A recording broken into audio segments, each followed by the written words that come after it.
méditons l'Évangile selon saint Matthieu, chapitre 25, versets 14 à 30. Tu as été fidèle en peu de choses, entre dans la joie de ton Seigneur. En ce temps-là, Jésus disait à ses disciples cette parabole. Un homme qui partait en voyage appela ses serviteurs et leur confia ses biens. À l'un, il remit une somme de 5 talents, à un autre 2 talents, au troisième, un seul talent, à chacun selon ses capacités. Puis il partit. Aussitôt, celui qui avait reçu les 5 talents s'en alla pour les faire valoir et en gagna 5 autres. De même, celui qui avait reçu 2 talents en gagna 2 autres. Mais celui qui n'en avait reçu qu'un alla creuser la terre et cacha l'argent de son maître. Longtemps après, le maître de ses serviteurs revint et il leur demanda des comptes. Celui qui avait reçu 5 talents s'approcha, présenta 5 autres talents et dit « Seigneur, tu m'as confié 5 talents.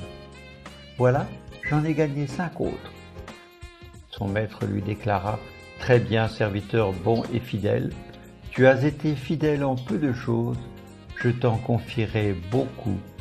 Entre dans la joie de ton Seigneur. » Celui qui avait reçu 2 talents s'approcha aussi et dit « Seigneur, tu m'as confié 2 talents, voilà, j'en ai gagné 2 autres. » Son maître lui déclara « Très bien, serviteur bon et fidèle, tu as été fidèle pour peu de choses, je t'en confierai beaucoup. Entre dans la joie de ton Seigneur. » Celui qui avait reçu un seul talent s'approcha aussi et dit « Seigneur, je savais que tu es un homme dur.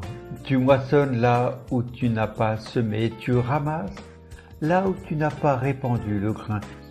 J'ai eu peur et je suis allé cacher mon talent dans la terre. Le voici. Tu as ce qui t'appartient. » Son maître lui répliqua « Serviteur mauvais et paresseux, tu savais que je moissonne là où je n'ai pas semé, que je ramasse le grain là où je ne l'ai pas répandu. Alors il fallait placer mon argent à la banque et à mon retour, je l'aurais retrouvé avec des intérêts. Enlevez-lui donc son talent et donnez-le à celui qui en a 10. Car à celui qui a, on donnera encore, et il sera dans l'abondance. Mais celui qui n'a rien se verra enlever même ce qu'il a. Quant à ce serviteur bon à rien, jetez-le dans les ténèbres extérieures. Là, il y aura des pleurs et des grincements de dents. » Prière. Seigneur, je remets ma vie entre tes mains au début de cette nouvelle journée. Augmente en moi la foi, l'espérance et la charité. Amen.